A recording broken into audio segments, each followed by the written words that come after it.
Welcome, travelers. Dapper Jester here, bringing you my newest LP, Dark Souls, Prepare to Die Edition. Now, some of you have heard about it, some of you have seen it, and if you haven't heard about it, let me just tell you. Prepare to Die is not an exaggeration. This game will try your patience, and will kill you multiple times in the process. As the developers say, it's that feeling of accomplishment after time and time of failure, trying new things and succeeding, is why Dark Souls is such a fan favorite. Now, I decided to do this game for a few reasons. A few of my friends told me I should try it, or I should say should try to LP it, as I've got about 50 hours on it. Didn't get very far. I tend to run around with different characters. I think at one point I had 13 different characters, all level like 5. But also, its storyline is not in your face like some RPGs. As you know, most RPGs, the storyline is the most important thing. And don't get me wrong, I do love a good storyline. But Dark Souls, its storyline is interesting, but the information about the story is spread out. You have to discover it yourself, and technically you don't even need to discover it if you don't want to. If you just want to run around killing the undead, you are more than welcome to. So let's hop right in. I'm gonna take you through the customization screen. Now here we have exactly what it sounds like. We can create a character. Now I'm gonna give a little bit of a nod to my friend Avak by naming my character McJester. Now, for those of you who have watched Avak or are interested in it, McJester comes from his Cataclysm LP, where McJester is, at this point in time, damn near invincible. So hopefully some of that will bleed into this guy. So definitely a male. I mean, I have a few female characters, but McJester is a man. Now, here is your class selection. These aren't exactly set in stone. What they do is they give you different stats for each one. Take a warrior. Their vitality is high, they have high strength, high dexterity, very resilient to damage. Whereas, say, the other characters, they may have different stats that work for them. Now see, the knight has lowered strength and dexterity. So it's really what you want your playstyle to be. Now, what else do we have? Yeah, and this is your starting garb. This is what you will find in the Asylum. Ooh. Actually, I quite like the Wanderer. Or I should say, I like how he looks, and the aimless Wanderer thing's kind of cool. And then we have a Thief. Guilt-ridden Thief, high critical hits, has Master Key. The Master Key is so useful, and I'll show you that in a second. Alright, we have a Bandit, Savage Bandit, high strength, wields heavy battle axe. And you start out with the Spider Shield. You have a Hunter, bow-wielding Hunter, okay at close range, but weak with magic.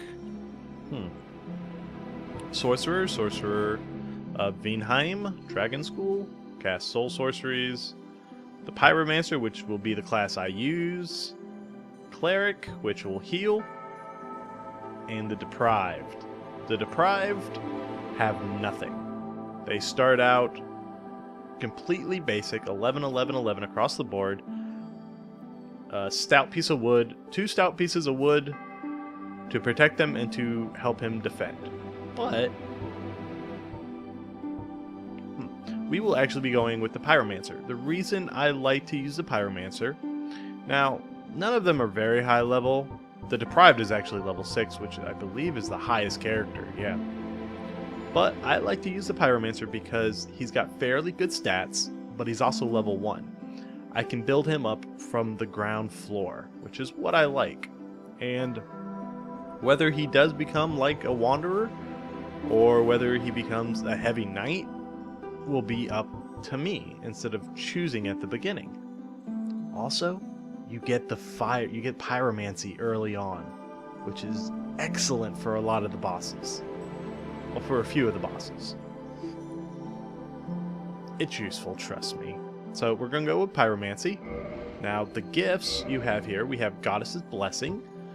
I'm not sure if this is reusable. I don't think it is. I think it's a one-time off item. So you got to be careful with your gifts. Some of them are completely useless, and others are really helpful. Black Fire Bombs. Really powerful weapons. You throw them. Not going to pick those, but I will show you how you can use those early on to get a pretty strong weapon. You have Twin Humanities. These give you Humanities. We'll talk about that more when I start collecting Humanities and using them, but for right now, not the best item to start with, as you get Humanities fairly often if you work for it. Binoculars, used to peer at faraway sights. Again, not a useful gift, as you can get one early on. A pendant?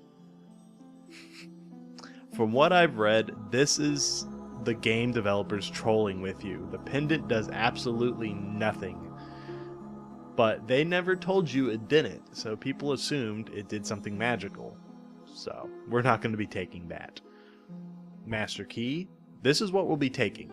This is infinitely useful. It unlocks so many doors early on, so you can get to places that you normally wouldn't be able to get to. And actually, you can acquire a nice set of armor very early with this Master Key. So we'll be going with that. Tiny Beings Ring, Special Tribal Ring, HP recovers slowly while equipped. Now, I've heard mixed reviews on this item. Some people say it does recover slowly, and other people say it doesn't, it just increases your health a little bit. Not sure which one to believe, but not really worried about my health. If you're getting hit really hard, a little bit of health is not going to change the outcome. And then the old Witch's Ring. Get from a witch, ancient ring with no obvious effects. Got no idea what it does. Honestly. Never taken it. I've usually take the Master Key or the Fire Bombs. So let's take the Master Key. Now let's see our physique. Yeah, we're just doing average. Most of this stuff now, none of this is really important to me. Receding, silver. I think it makes him look dignified. There we go. We have our character, McJester. Pyromancer with the Master Key, an average body. Alright, I think we're good. Let's accept and watch the intro.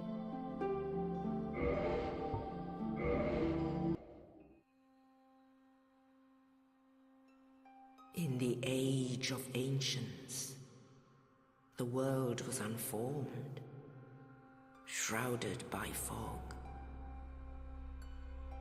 A land of grey crags, arch trees, and everlasting dragons.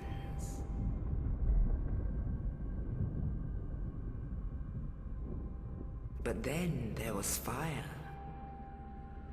and with fire came disparity.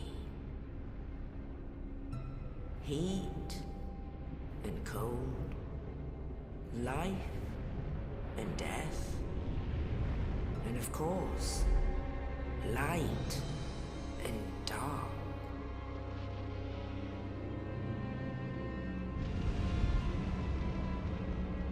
Then from the dark they came and found the souls of lords within the flame.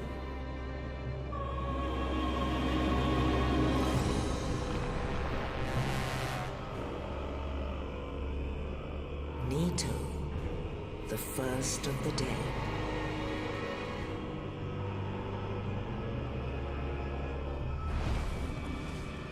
The Witch of Izalith, and her daughters of chaos. Gwyn, the Lord of Sunlight, and his faithful knights. And the furtive pygmy, so easily forgotten.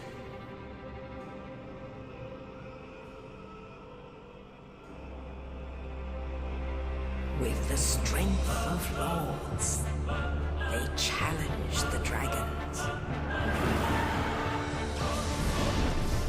Gwyn's mighty lords peeled apart their stone skins. The witches weaved great firestorms.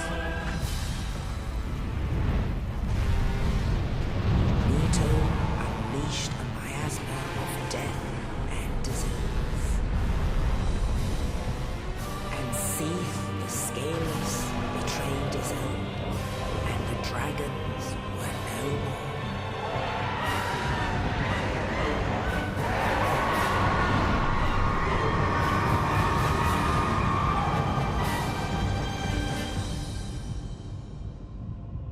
Thus began the Age of Fire.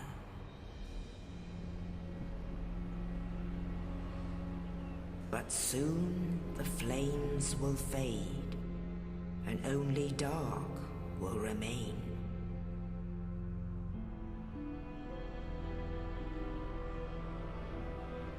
Even now, there are only embers. And man sees not light, but only endless nights. And amongst the living are seen carriers of the accursed dark sign.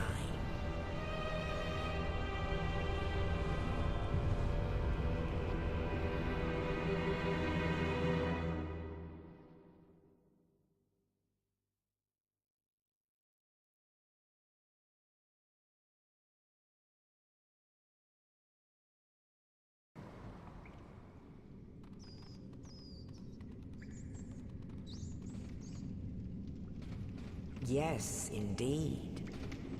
The dark sign brands the undead.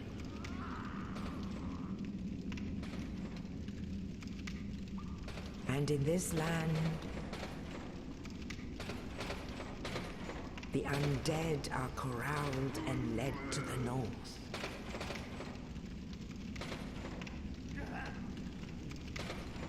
Where they are locked away to await the end of the world.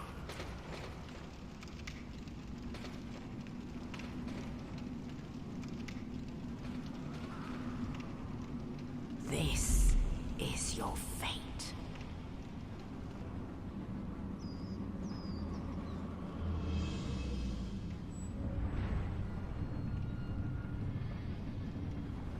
No, it is not our fate to await the end of the world here. We've been given a second chance by that nice gentleman up there. I mean, he did drop a corpse in here, so I don't quite approve of his method, but it does give us hope. Alright, let's pick that up. So welcome guys to the actual gameplay of Dark Souls. So as you see, I have a fancy hood, which I shall now immediately remove, because I need to see that magnificent silver hair. So this is kind of a tutorial dungeon, if you will. It's going to walk us through everything on how to play, such as the right stick controls the camera. But I do want you guys to notice something. For one, how did he know where to find us? And for two, what are these undead guys doing in here? It looks like they're praying. Well, this guy does. And then this guy looks like he's praying as well. And they're all in varied states of rags, whereas we're pretty well dressed.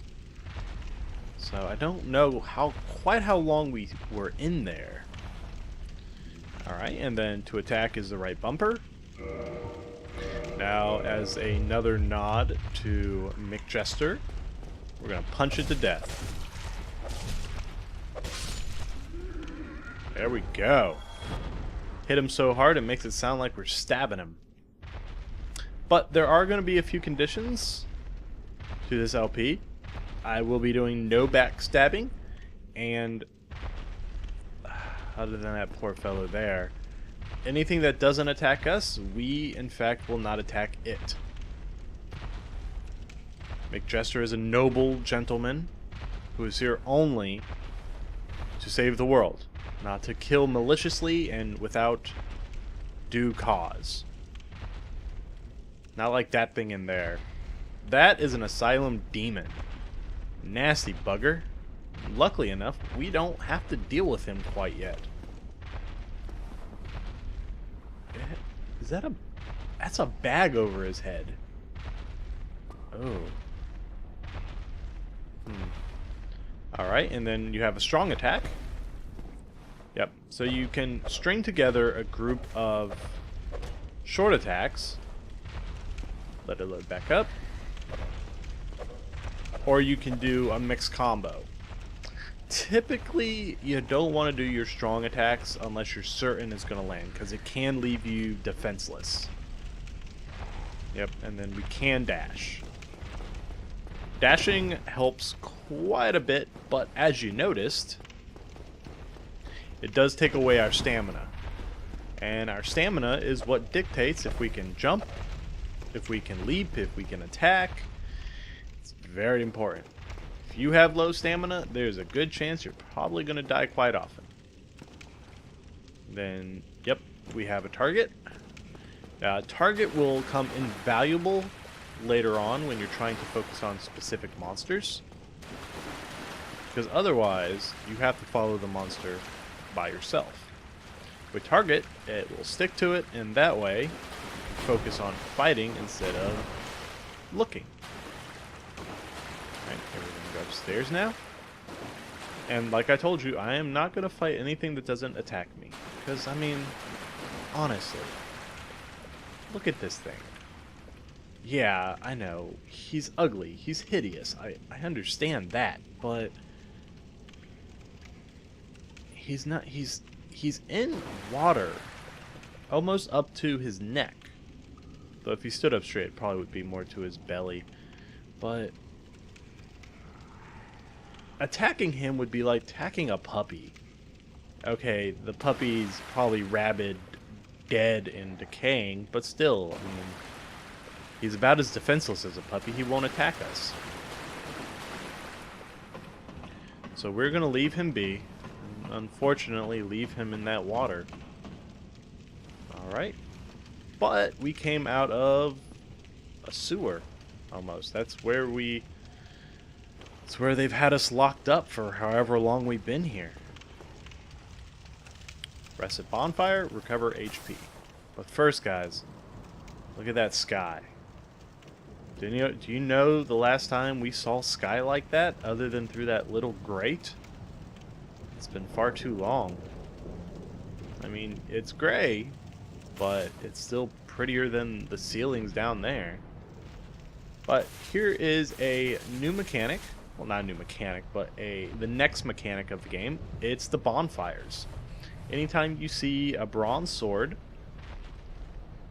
in a bone ash like fire pit, you can light it, and this acts as save points, load points, inventory adjustment, rest places, restocking areas, attunement for your magic.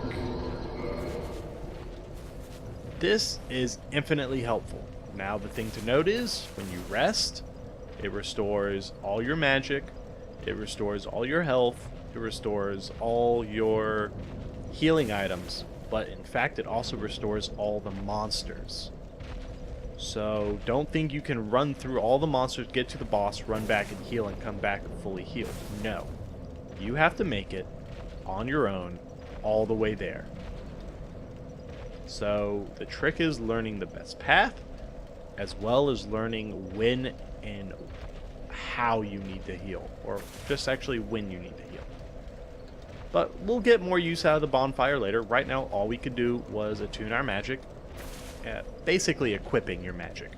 And we only have Fireball, which we can't even use quite yet. But let's head on through the double doors.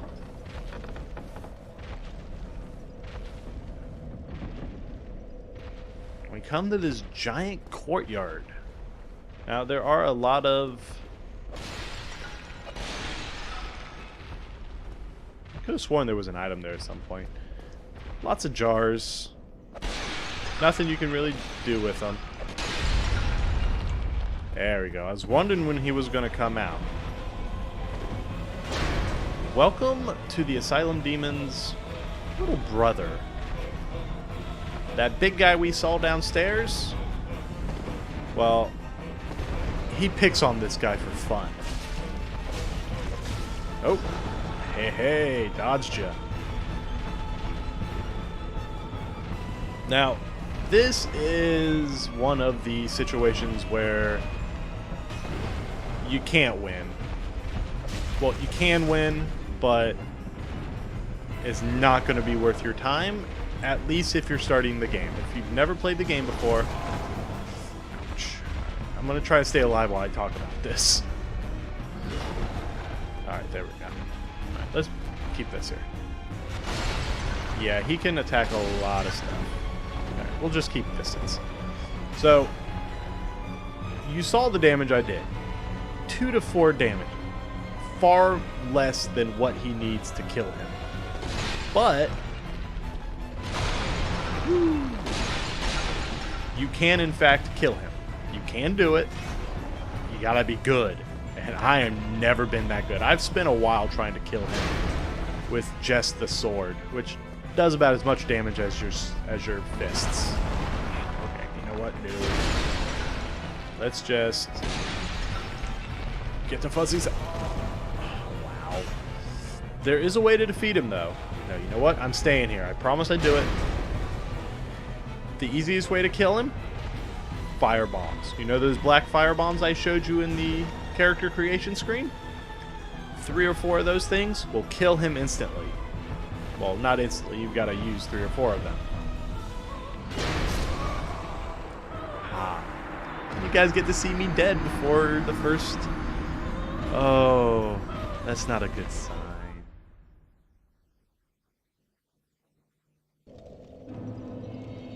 Alright, here we go again. We're going to run through him. We're not going to bother him this time. But you use the fireballs and... Not the fireballs. The fire bombs. You use the black fire bombs on him. Dies like 3 or 4 throws and he's done. You get a good amount of souls. But you also get his weapon. That big mace he's wielding. You get it. You can't use it quite yet because you need intense strength. I think like 31. I might be wrong about that. But you get that item. And it's pretty cool looking. Is he sitting there or is he back up top? Actually, everything's rebuilt. Alright. We're gonna run for this soul thing. Excuse me, sir. There we go.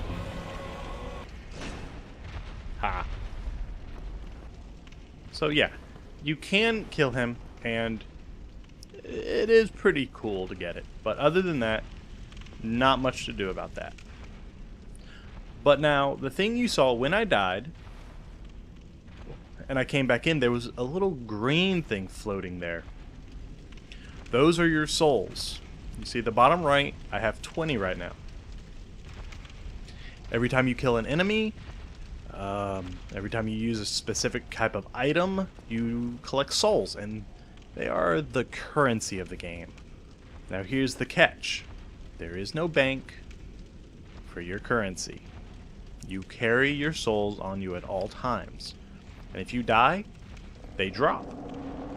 Not a big deal. Go back and get them. Hey, you know, you got unlucky, you got sniped by a weak skeleton, and you never get killed by them. Not a big problem. Go run back, pick it up, kill the skeleton, you're good to go. Now, what happens if you're at a boss battle and your souls drop, and you go in there, and before you can get to your souls, you die again. Your souls are gone. Doesn't matter how many you had. Doesn't matter anything. They're all gone. If you had 2 million souls, they would be gone. So this game is about risk versus reward. Do you want to save up all your souls and get something really nice? Or do you want to slowly level up? It's all a risk game here. But that's an interesting... And that is why they tell you to run. There's a little red thing over there. A little sign on the ground. Which tells you to run. And its advice is pretty damn good. So let's light another bonfire. We don't want to have to run through his room again. Now, you can't just light your bonfire and have it as your save point. You actually have to rest at it. Lighting the bonfire will activate it though, and you can use it. So, alright, get your shield. Now this is a tricky part. This is showing you about defense. As you see, there's a guy sitting there. He's sitting there peacefully, so you know what? You and me, we're not going to hit him. So, hey buddy. Oh my.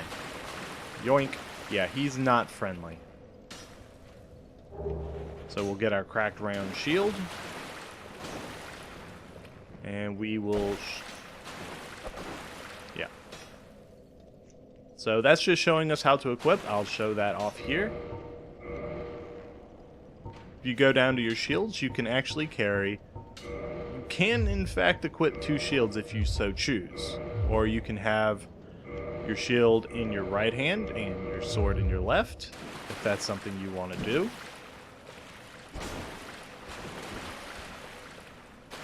Just be aware that your right hand will always attack.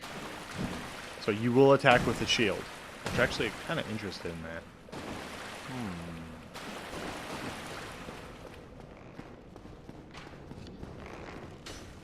Yeah, and he actually, unless you're running at him with a shield, he will not move from that spot. Ooh, nice aim. So let's go ahead and do it proper. They just don't want us to have any fun, guys. So there we go. Have our shield equipped. Huh. And he's gone. Alright. Most of these are caved in, so we can't get to them. As I said, this is an intro level, so there's not really hidden things to find. And there we go. We're equipped with our axe and our shield.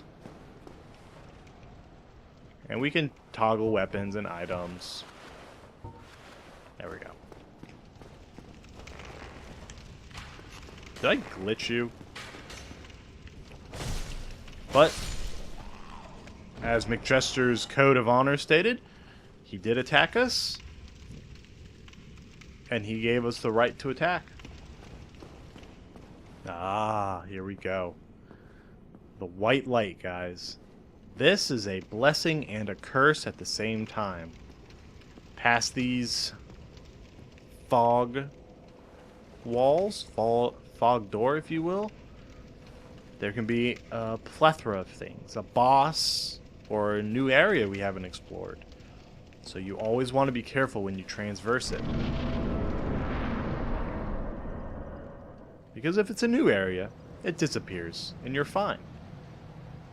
But if it's a boss battle, there's no going back.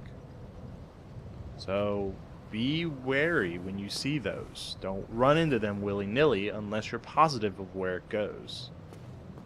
Now, there's a gentleman in there. And if you recognize him, for a few seconds he was on screen. That's our hero. That's our would-be rescuer. But we can't seem to get to him. There's no way... There's no way to get to him. Ah, here. And it's showing you the dodge abilities. You got that. And when you're equipped with something, it's infinitely easier to dodge and roll and backstep. I usually use the dodge when I'm not equipped, when I'm trying to evade a bunch of monsters. But there's an item up there, and it is a quite useful item, but we can't get it yet. Yeah, we have to come back to here. That's right, guys. As soon as we escape, they drag us right back into this asylum. And that is actually where our first bonfire is. So, if you run down here, let's run down here, you can open up the gate and have yourself a bonfire. That way you don't have to run back through all the other stuff we did. There we go. Now, there's only one way left to go here, and that is upwards. Now, here they show another mechanic of the game that you want to be careful of, and that reward the cautious. And you see, they also reward the quick, and I'm not that quick. Traps. Now, from as far as I've played in, I haven't run into too many traps, but they are there. And depending on the severity of them, it could spell your death. But most traps are a single use. So if I run up here or I die and I come up here again, the rock will not be there. So I shall be safe.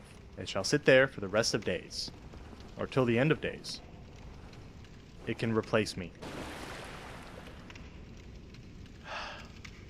You know, it's suiting. Look at him. The only hole in this. Falling right on him. Almost like the world is refusing to let him die in darkness. Oh, you. You're no hollow. Thank goodness. I'm done for, I'm afraid. I'll die soon, then lose my sanity.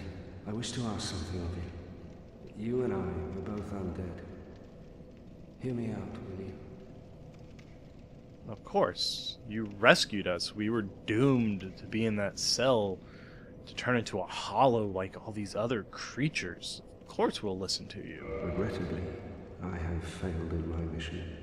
But perhaps you can keep the torch lit. There is an old saying in my family. Thou who art undead art chosen, and thine exodus from the Undead Asylum maketh pilgrimage to the land of ancient lords. When thou ringeth the bell of awakening, the fate of the undead thou shalt know. Well, now you know. And I can die with hope in my heart. Oh, one more thing. Here, take this. An Estus flask. An undead favorite. Ooh. Oh, and this. And we got another key. Thank you, sir. Now I must bid farewell. I would hate to harm you after death. So go now, and thank you.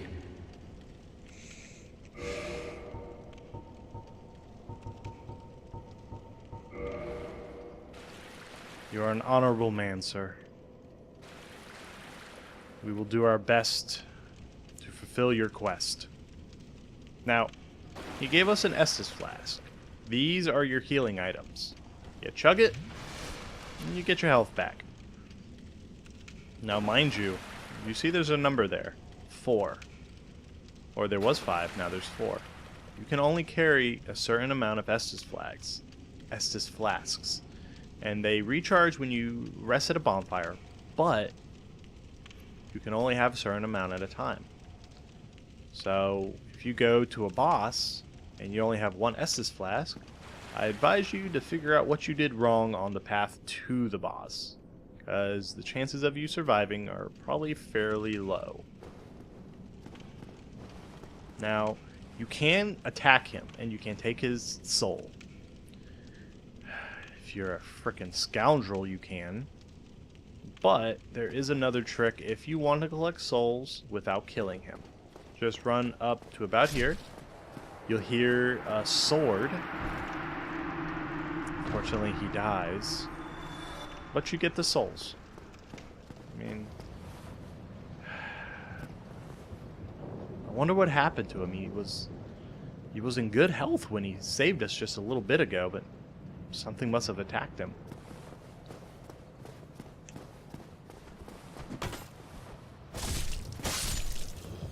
Stupid undead hollow thing. Get off of here. Go. People who do traps I do have no respect for.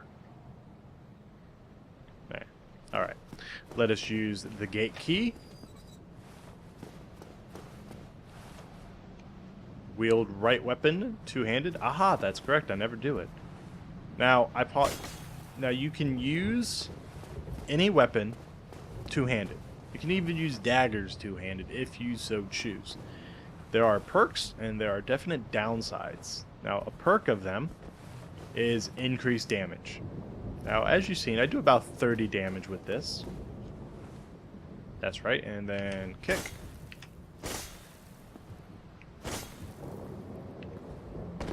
Downward strike.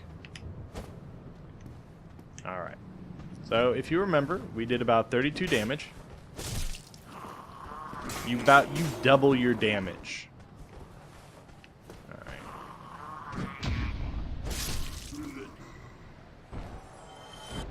Now, I don't use that. You can use it with daggers and axes and single-bladed swords, but it's not the best option, because you can indeed still guard. And actually, that does look kind of cool. That's actually looking really cool. But your shield at the beginning is your best friend. Use it, because you will get killed if you don't use your shield. Yeah, I already told him that. Ooh. Alright. So now here... You're gonna attack me? No. We now have the Pyromancy Flame. Now this is the second equipment for the Pyromancer. To use our Fireball and any type of fire magic, you have to have the Pyromancy Flame equipped. The same goes for your clerics and your sorcerers. They have to have, respectively, I believe, a staff and a wand, I want to say. I haven't worked or delved into much with the magic there, but you have to have a certain focus. You can't just cast magical spells willy-nilly. You have to have a focus. Now, one of the reasons I picked Pyromancer is for this reason right here. Me messing up. Oh my god. Don't judge me, guys. There we go. Look at that. 155 damage. Mind you, our axe... Go around here. Our axe only does 38. So you can see how useful Pyromancy can be, and that's just basic spells. You can get some really crazy ones later on. Yeah, we're not gonna be hitting people from behind. Now here is my favorite. The parry and the counterattack.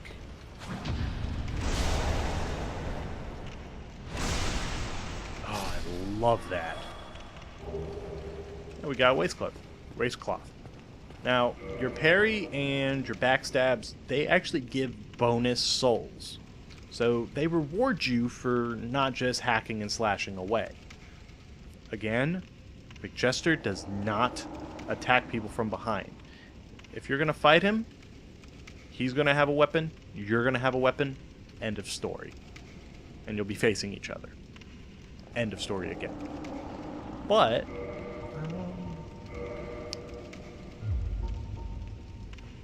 see what we have here.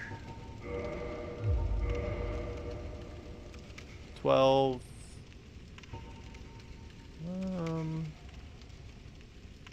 It only gives... yeah, it's nowhere near good enough. Most of the items that drop off these little dudes tend to be fairly useless. So don't worry about going, oh, is this better than... No, it's probably not. I mean, you can wear it. I'm more than welcome to show it to you. Yeah, no. Alright, let's re-equip my heavy boots. There we go. So much better. Now, I've told you a few times about transversing the white light. Now, if you've been keeping up with our location, about where we've been going around, there's somebody right below us who's not too happy to see us.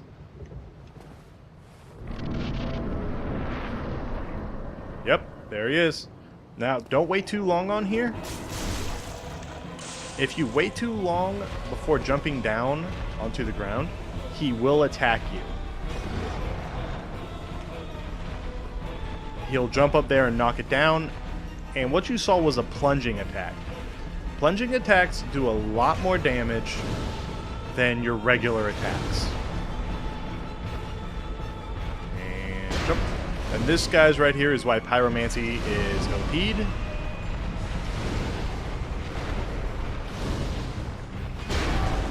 Oof. Well, okay, it's OP'd if I actually use it correctly. Suck down an Estus Flask. Alright. You're being a pain in my rump. Oh my god, what the hell? Okay, he's being real pain right now. Let's chug real quick. There we go. Probably drank just one more and we got him. There we go. I have never had that big of a problem with him. That was crazy. And we got our first humanity. Oof. I feel a little stupid. That was ridiculous. Okay, so we got our first humanity. It will, for one, it will greatly restore your health. It's not the best item to use to restore health, but it's an option if you want to use it.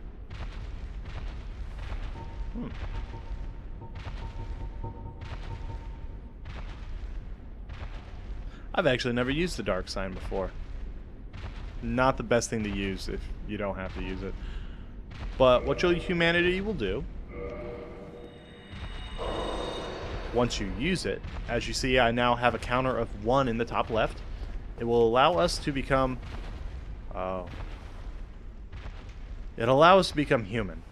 So what you're seeing here, or what you just saw, was a ghost of another chosen undead. Or player, if you want to get technical. It shows you how he died. It doesn't show what was attacking him, just what he was doing. Sometimes you see them running off cliffs. Not the brightest people, but not always the most epic of ways to go. So, we're done in here. And we are actually done with the introduction level. So, yeah, your humanity will allow you to turn human. There are some big perks to being human, but there's also some disadvantages, and once we get into those, I will tell you more about that. Just to know that the more humanity you hold, and not hold as in an item, but as in the top left corner, the better stuff you can find. What does that say anyways? Good job. Go straight ahead. Thank you. Now there is somebody I would like you guys to meet. There's nothing we can really do with him right now, or her right now, but I want you to meet him because they're just adorable. You, give me warm, give me soft. Aww. Yeah, we can't do anything with them right now. We can come back later and get some nice stuff from them, but as of right now, we have Estus Flasks, a Separation Crystal, a Dark Sign, a bunch of keys, a Fireball, and some weapons. And I don't think any of that will work. So, We did it, guys. We got out of the asylum. We escaped it. But where to next? The sign told us to go ahead or go forward, so that's what we'll do. Only in the ancient legends it is stated that one day an undead shall be chosen.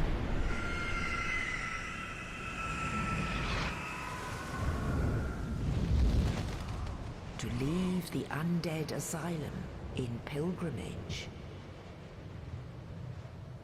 to the land of the ancient lords. Lordran.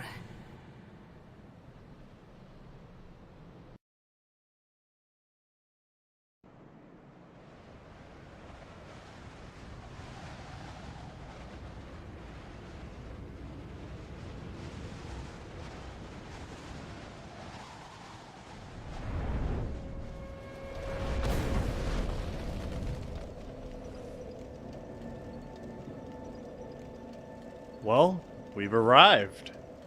We're no longer at the asylum, but instead we are now at Lordran.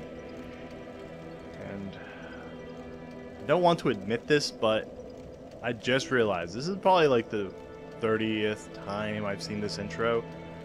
The ancient lords, Lordran, pretty much. It's I feel so stupid. But now that we've reached Lordran, yeah, thank you. We can actually, when we rest at the bonfires, we can do a few different things. And I'm going to leave this episode off here. So until next time, guys, safe travels.